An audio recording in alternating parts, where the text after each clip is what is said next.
Mga Spark, kamusta kayo? At sa ngayon, mga Spark, pag-uusapan natin ang mga senyales na pareho niyong mahal ng lalaki ang isa't isa.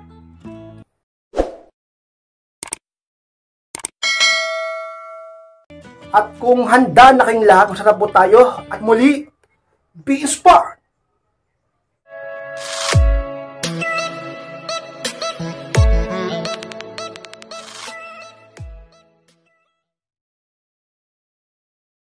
At ang unang sense kay inspired na pareho niyong mahal ng lalaki ang city size. Pinagsisikapan yung hindi masaktan ng isa't isa. Yan ang unang senyales kay inspired na nagmamahalan kayong dalawa. Una yan sa listahan sapagkat ang pag-ibig kailanman ay hindi labis at hindi mapanakit. Oo, nagkakamali tayo. Nag-aaway, nagtatalo. Pero ang tunay na pag-ibig ay kahit sa paanong paraan ay pinagsisikapang hindi masaktan ang taong mahal niya. To the point na handa siyang magpakumbaba at umami ng pagkakamali niya. At magparaya, at magsakripisyo, at magtiis, at magbigay dahil sa pag-ibig. Pero pag ang isang tao ay palagi kang sinasaktan, saan man yan, pisikal, emosyon, o kung saan pa mang sitwasyon at bagay, palagi kang sinasaktan, talaga namang ka-inspired. Masasabi mo bang mahal ka talaga niya? At ganun ka din sa kanya, kung ganun ka din sa kanya, na lagi mo na siyang sinasaktan? Ka-inspired, isa yan sa pinaka talaga namang senyales na mahal nyo, ng lalaking mahal mo ang isa't isa. Mataas na uri ng pagmamahal. Matagal na ako nag-aaral tungkol sa pag-ibig, pero isa yan sa mga talagang masasabi kong mataas na uri ng pag-ibig. Na pagsisikapan mong hindi masaktan ng isang tao, na tipong handa kang magtiis at magparayat lumayo o ikaw na lang ang masaktan kaysa siya pa ang masaktan, talaga naman ka-inspired. Isa yun sa mga talaga namang senyales na mahal nyo ang isa't isa. Pinagsisikapan nyong ingatan ng puso ng taong mahal mo, ka-inspired. At malong senyales ka-inspired na pareho nyong mahal ng lalaki ang city size. May halaga sa inyong effort ang isa't isa kahit maliit pa ito. Yan ang pangalawa, ka-inspired. So sa pinakatotoo, alam nyo mga ka-inspired, ang pag-ibig, kung ito ay tunay, ay marunong magpahalaga. Ano yung ka-inspired? Ang pag-ibig kapag ito ay tunay, ay marunong magpahalaga. Ganyan yan ka-inspired. At kung ikaw at ang partner mo ay ganyan sa isa't isa, ganyan kayo, talaga namang ka-inspired, nagmamahalan kayo. Bakit ganon ka-inspired? Yung partner ko, hindi napapahalagahan yung effort ko, binabaliwala, parang sayang ng lahat. E pagka ganyan ng partner mo, mag-isip-isip ka. Dahil kung talagang mahal ka niyan, magiging maligaya yan sa mga effort mo. Sapagkat ayun ang gusto ng taong nagmamahal, na maramdaman din niya yung pagmamahal sa taong minamahal niya. Ganyan yan, at sa mga signs ka-inspired, na ang lalaking mahal mo at ikaw ay talagang tunay na nagmamahalan kapag kahit maliit man lang ang effort nyo. Ano bang klaseng effort yan? Pinagluto ka, minasahe ka, nilibre ka, talaga namang pinagmalaki ka. At sa kunong paraan, kahit na napupuyat siya, mini-message ka. Kahit pasabihin natin ka-inspired, nagtalo kayo, nagpapakumbaba siya, nagbibigay siya sa'yo ng regalo kahit medyo gipit siya, at talaga namang marami pang bagay na ginagawa niyo sa isa, kahit maliit ito ay pinapahalagahan nyo. Kahit simpleng paghalik o pagyakap, simpleng I love you or I miss you, simpleng pagpapaload niya para lang talaga namang ka-inspired, makonta ka niya, kahit na makitext siya, kahit free wifi siya, kung ano pa mang dahilan niya na effort, talaga namang napapahalagahan nyo sapagkat ka-inspired. Ang pag-ibig kailanman ay hindi makakalimot sa mga ginawang effort sa kanyang taong mahal niya sapagkat ito ay bumabaon sa isip at puso niya. Ganyan ka din, di ba? Sa boyfriend mo, sa mister mo, hindi mo nalilimutan lahat ng effort niya sa'yo sapagkat mahal mo siya. Talaga naman kapag kaganyan, ay mahal niyo ang isa't isa, ka-inspired. Pangatlong signs ka-inspired na pareho niyong mahal ng lalaki ang isa't isa is nagagawa niyo posible ang isang bagay para sa isa't isa. Yung pangatlo ka-inspired, alam niyo, ganyan kapag nagmamahalan, nagtutulungan. At kapag nagtutulungan, minsan ang imposible ay naging posible. Lalo na ito ay tunay na pag-ibig ang talagang kalaban. Alam nyo, sa isang tao nga lang pag ang isang tao nagmamahal, lalaki man o babae, pag ang isang tao tunay na nagmamahal, umiibig, parang lahat posible, lahat kaya niyang gawin. Walang imposible. Paano pag dalawa pa kayo? Dahil nagmamahalan kayo, nagtutulungan kayo. Kaya talaga namang isa sa mga pinaka-signs ka-inspired na mahal nyo ng lalaki ang isa't isa. Nagagawa nyong palaging posible ang isang mahirap na bagay. At hinahangaan kayo ng mga tao sa paligid nyo dahil dyan. At marami kayong naabot sa buhay dahil nagtutulungan kayo. Dahil kayo ay tunay na nagmamahalan ka-inspired. Pang-apat na senyales ka-inspired na pareho niyong mahal ng lalaki ang isa't isa is pareho kayong medyo needy sa isa't isa. Pang-apat ka-inspired. Medyo needy lang naman. Alam niyo kasi ka-inspired kapag nagmahal ka talaga, minsan mahirap labanan talaga yung emosyon. Pero kaya. Kaya naman. Pero yun nga, pag mahal nyo isa't isa, magiging medyo needy. Nandiyan yung gusto nyo mag-update lagi, nagagalit siya, nagtatampo siya, ganun din ikaw pagka hindi kayo nagre-reply ng mabilis o hindi nagpaparamdam. At sabihin natin, yun, nagtatampo, gusto ng lambing, gusto maging sweet, diba? Gusto magkita, gusto mag-usap, gusto magsama. Nagiging medyo needy. At kung ganyan ka sa boyfriend mo o mister mo, at ganyan din sa'yo ang lalaking mahal mo, isa yun sa mga talagang senyales na pareho niyong mahal lang isa't isa. Dahil hindi kayo magiging needy kung kayo ay hindi nagmamahal at nagpapahalaga sa isang tao. At hindi rin naman masasabing parehas kayo nagmamahalan kung ikaw lang ang ganyan o kung siya lang ang ganyan. Kung pareho kayong needy sa isa't isa, ay tiyak masasabi nating kayo ay kapwa nagmamahalan ka-inspired. Panglimang senyales ka-inspired na pareho niyang mahal ng lalaki ang isa't isa is kapwa niya hindi kayang tiisin ng isa't isa. Yung panlima ka-inspired.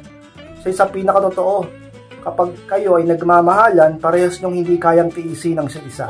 Totoo yan. Mahirap tiisin ang taong mahal mo. Mahirap sabihin nating pabayaan ng taong minamahal mo. Ganyan yan, di ba? Ngayon, baka sabihin ng iba, ka-inspired ako, nagagawa kong tiisin yung boyfriend ko, nagagawa kong tiisin yung asawa ko. Kahit na sabihin natin, kung nagagawa mo siyang tiisin, kasi siguro, may nagawa siyang mali. Minsan nga kahit may nagawa siyang mali, hindi mo siya matiis, di ba? Pero wag ganon. Kailangan pag ginawan ka ng masama, pag ginawan ka ng mali ng lalaki, eh magtiisin mo siya hanggang sa siya ay maghabol. Para maisip niya ba yung pagkakamali niya, hindi yung masyado ka marupok. Ngayon, kung ang lalaki naman walang ginagawang masama sa'yo, pero ikaw naman yung may ugali, tinitiis mo siya ng ganun-ganun lang, wala mo siyang ginawang masama sa'yo, nasa iyo ang problema niyan. Baka magsisi ka. At ngayon, ang lalaki, sinasabi ng iba, ka-inspired ako naman, ako ang tinitiis ng boyfriend ko, wala naman akong ginagawang masama. Tinitiis ako ng asawa ko, wala naman akong ginawang mali. So, pagka ganyang ka-inspired, huwag mo siyang habulin. At mag-isip-isip ka na kung talagang mahal ka niya. Una sa lahat, wala kang ginagawang masama, tapos tinitiis ka niya. Diba? Anong meron? Anong meron? Anong nadagdag? Anong nabawas? Alamin mo ang mga bagay na yan, diba makatiyak ka. Pero pag kayo ay nagmamahalan pa, tinitiyak ko sa inyong lahat ka-inspired, mahirap tiisin ang taong minamahal mo ng totoo at sobra. Pagka ganyan kayo sa isa't isa, ay isa yun sa mga signs na kapwa nyo talagang minamahal ang isa't isa ka-inspired. Pang-anim signs mga ka-inspired na pareho nyong mahal ng lalaki ang isa't isa is gustong-gusto nyong nasosolo ang isa't isa. Yung pang-anim ka-inspired. So isa sa mga signs ka-inspired, pag ang dalawang tao nagmamahalan, nag-iibigan, at talaga naman ka-inspired, totoo yung pagmamahalan nila, gustong-gusto yun na gano'n, meron silang baby time, bonding time, diba? Bebe time nga kung tawagin eh. Yung talagang kayong dalawa, moment ng dalawa, gusto nyo yun. Diba? Pero magtataka ka, tinan mo, pansinin mo sa iba, pag sila hindi na mahal, or pag sila hindi ganun kamahal, parang minsan nga naiwas pa, nagdadahilan pa, hindi ako pwede, may trabaho ako. Wag ngayon, pagod ako, gusto ko magpahinga, gusto ko matulog. Diba? Napapansin yung ganun, baka nga ikaw naranasan mo yun. Pero wag naman sana. Dahil isa yun sa mga signs, ka-inspired na talagang mahal nyo ng lalaking silisa. Gusto nyo nasusolo, kahit pagod ka, kahit pagod siya, kahit busy, kahit may gagawin, kahit may iniisip, kahit may problema, kahit may pagsubok, kahit may nararamdamang hindi maganda sa katawan. Gusto nyo pa rin na kayo ay nakikita, nag-uusap, nagsasama, nasusolo, nagde-date kayo, nagbabanding, nabibigyan ng oras ang isa't isa, sapagkat yun ang tunay na pag-ibig. Sapagkat ang puso mo, ang damdamin mo ay laging nakakaramdam ng pag-ibig sa kanya. Dahilan kung bakit siya ay laging gusto mo makita at makausap at makasama. At dahilan kung bakit nasusolo mo siya o gustong-gusto mo susolohin. At ganoon din siya sa'yo. At pagkaganyan kayo ay talaga nang isa sa mga signs na pareho niyong mahal ng lalaki ang isa't isa. Pang-pitong senyales ka-inspired na talaga namang pareho niyong mahal ng lalaki ang isa't isa is masipag kayong pasayahin ang isa't isa. Yung pang-pito ka-inspired. Sa maraming bagay, hindi lang sa kama, hindi lang sa labing-labing, sa maraming bagay, yung re-regaluhan mo yung partner mo, ililibre mo siya, Surprise mo siya, gagawin mo yung bagay na gusto niya, iiwasan mo yung mga bagay na ayaw niya, susundin mo siya, papakinggan mo siya, magpapaganda ka para sa kanya, magpapapogi siya para sa'yo, magsusumikap siya para sa inyo, ikaw ayusin mo yung sarili mo, at iba pa. Mga bagay na alam niyo magpapasaya sa isa't isa. Ginagawa niyo yung mga bagay na magpapasaya sa'yo. Ginagawa mo yung mga bagay na magpapasaya sa kanya. Masipag kayong gawin yon, inspired kayong gawin yon. Ang ibig sabihin lang yan ka-inspired, nagmamahalan kayo. Bakit? Sapagkat paano ka sisipagin na sundin o gawin o pasayahin ang isang tao na wala ka namang gaanong nararamdaman o di naman siya ganong mahalaga sa'yo? Baka iba na lang ang gawin mo. Baka iba na lang ang pasayahin mo. Alam niyo, ang pagmamahal, napaka-sweet. Ang pagmamahal ay punong-puno ng tamis. At ang tamis na yun ay nagdudulot ng effort. Maparamdam sa taong mahal niya na mahal niya ito. At gugustuhin niya rin na makaramdam ng effort sa taong mahal niya dahilan kung bakit ka-inspired. Isa yun sa pinakasinyalis. Masipag niyong pasayahin sa maraming bagay ang isa't isa. Dahilan kung bakit masasabi ko na kapwa kayo nagmamahalan ka-inspired. Pangwalong senyales ka-inspired na pareho niyong mahal ng lalaki ang isa't isa is pareho kayong kontento sa kama at sa labing-labing nyo. Yung pangwalo ka-inspired. Ano yung ka-inspired? Sa mga signs na mahal namin ng isa't isa, kontento kami sa kama, sa aming labing-labing. Oh, alam nyo, minsan, totoo kahit hindi man ganun kagaling yung babae, hindi man ganun kagaling yung lalaki sa kama, o sa labing-labing, o yun nga, diba? Okay lang. Ang mahalaga, kasama niyo yung tao. Ang mahalaga, magkasama sila. Ang mahalaga, nandun siya, nakikita niyo ito, nakakausap. Ang tunay na pag-ibig hindi nasusukat sa kama. Ang tunay na pag-ibig ay hindi nasusukat sa galing sa pakikipaglabing-labing o pakikipagtalik. Ang tunay na pag-ibig ay tagamang mas nasusukat sa kagustuhan mo na nandyan sa tabi mo, yung taong mahal mo, anuman ang mangyari. Sa hirap o ginhawa, may labing-labing man ngayon o wala. Malusog man siya o hindi. May pera man siya o wala. Okay man ang itsura niya ngayon o hindi. Doon, yun ang tunay na pag-ibig. Hindi yung pag hindi ka nagalingan, pag hindi ka nasarapan. Sa yun yung paglalabing-labing sa kama, hindi na kita mahal. Ganun ba yun? Ayaw mo na sa kanya, hindi mo na siya mahal dahil lang hindi ka nasarapan. Isa kang talaga namang ka-inspired.